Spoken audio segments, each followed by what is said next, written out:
Pak ya. Kita mulain di bagian til. ya, bagian silinder dari tail blade. Nah, di 8R EDW ya, yang serinya. Ya, nanti kita sampaikan bagaimana pengoperasian di bagian dalam. Nah, ini bagian tail ya, posisi kemiringan dari posisi blade. Ini yang harus dipastikan pada saat material seperti ini ya masuk di bagian sini, ini akan bisa merusak di bagian bol daripada pin ya, sistem pinnya ini. Sebenarnya harus ada pengaman ini. Harus ada pengamannya biar material tidak masuk di sini. Ya, ini yang harus Bapak hindari ya, yang macam gini. Ini akan melukain atau merusak daripada root. Nah, ini yang bisa bocor di sini.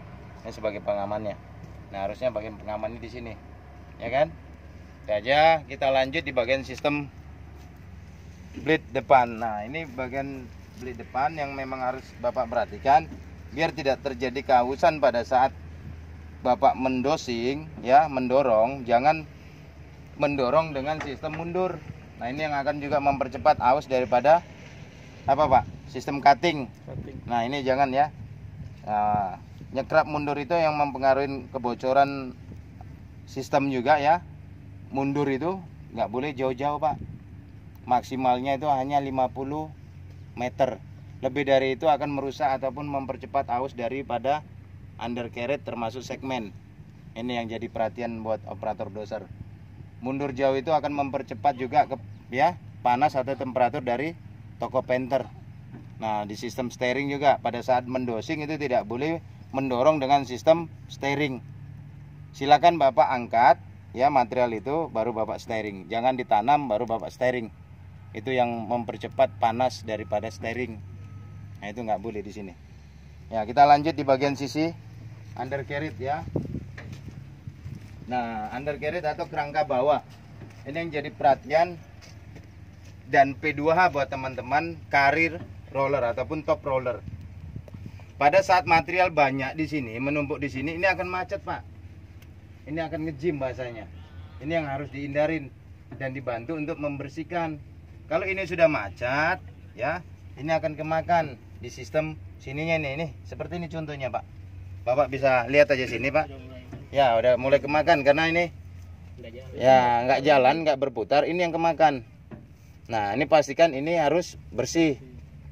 Ya, ini buat teman-teman para operator doser di 8R ini. Nah, ya, ini udah kemakan ini. Ya, dia nggak jalan, pastikan. Di sini ada 2 idler. Idler sebagai apa fungsinya? Sebagai peredam, ya, peredam kejut dan sebagai kenyamanan untuk siapa Pak? Si operator. Itu tujuannya. Ini segmen Pak, ya. Atau bahasanya kalau di Komatsu apa? Sprocket. Sama ya. Segmen dengan sprocket fungsinya sama.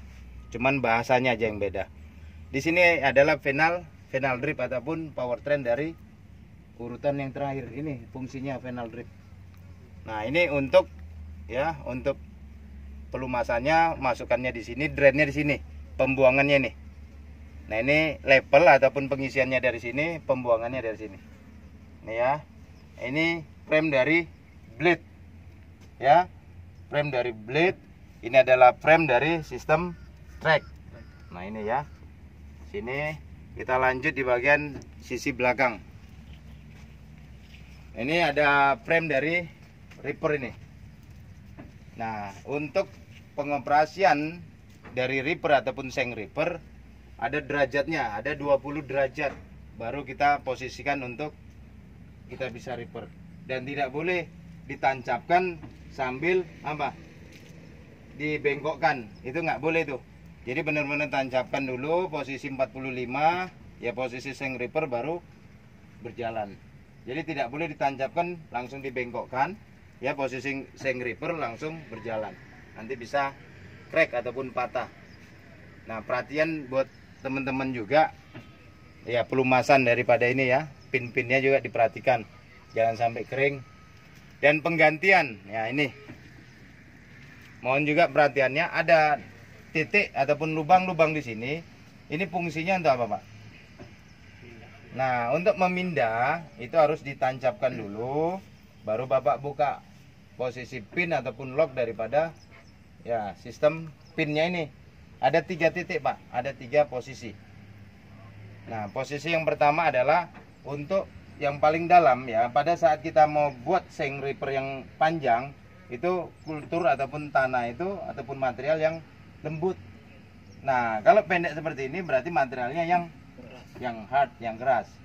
Ini jadi perhatian, jangan nanti yang keras Bapak panjangin, patah. Dan penggunaan steering juga hindarin pada saat penggunaan reaper ataupun ngeripping. Pada saat kita ngeripping tidak boleh menggunakan steering dan menggunakan sistem nanti di situ auto 1 atau 2 ya. Jadi 1 maju 2 mundur. Ada autonya di situ, nanti kita lihat kan. Nah, di sini ada sistem otomatis itu ya untuk otomatis. Di sini ada sistem kontrolnya untuk di masing-masing ya kinerja daripada silinder. Nah, ini ya. Jadi ini posisi return, ini posisi pressure Pak ya. Ini pengembalian untuk pada saat sudah digunakan, ini untuk posisi kembali ke ya penekanannya, ini posisinya. Jadi posisi keluar dan posisi masuk ya posisinya ini. Kita lanjut, kita mutar ke posisi sebelah kiri. Jadi paham tadi nih Pak ya. Jadi semakin lubangnya ataupun Bapak panjangin seng reaper, itu berarti materialnya yang lembut, yang lembek. Tapi kalau pendek itu jangan dipaksa nanti. Nah, jangan takut-takut juga, karena takut patah Bapak ngeripernya yang pendek ya, hasilnya juga nggak maksimal nanti. Nah ya, mending pakai grader katanya. Nah, ini fire ataupun tabung daripada ya fire suppression untuk memadamkan api ataupun saat terjadi kebakaran khusus di ruang engine. Nah, ini tidak membackup atau tidak membantu kebakaran di luar daripada ruang engine. Jadi kalau nanti kebakarannya di dalam kabin, jangan pakai ini kan gitu. Nah, pakai APAR, alat pemadam api ringan. Ini ya, sama dengan sisi yang sebelah kanan. Ini masih kategori aman ini. Nah, nanti kalau udah lengket seperti ini, material ini akan macet ini Pak. Ini sudah kemakan juga ini. Nah ya, sudah kemakan ini seperti ini.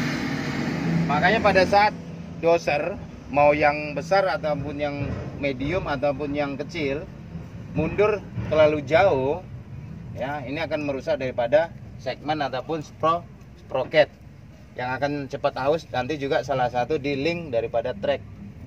Nah, susunya ini ya, sepatu-sepatunya ini juga akan cepat aus ini kalau posisi mundur terlalu jauh.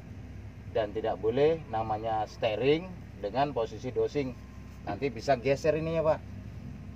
Nah, pada saat kita mendosing terus kita tekan dan kita steering, ini akan cepat haus di sisi sini, haus di sisi sini ya, logika aja gitu ya, itu pastinya seperti itu.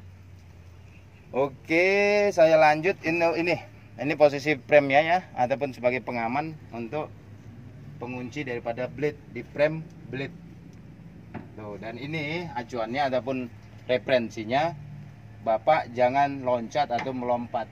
Ada posisi stand ataupun pegangan untuk menaikin ataupun turun dari unit. Nah, yang biasa 85 ini 8R Pak. Nah, nanti datang lagi yang D10R, atau Bapak nanti mengoperasikan yang namanya 375 tribody apa Pak? Bukan tribody kok apa? Loncat, tapi tribody contact. Ya, 3 titik tumpu seperti ini. Ya, pastikan aman pijakannya, pegangannya, baru kita naik. Seperti ini. Ya. Baru Bapak pastikan. Nah, seperti ini pastikan. Jadi jangan nanti tribody loncat. Nah, hati-hati ya. Oke Pak Ramli, cukup.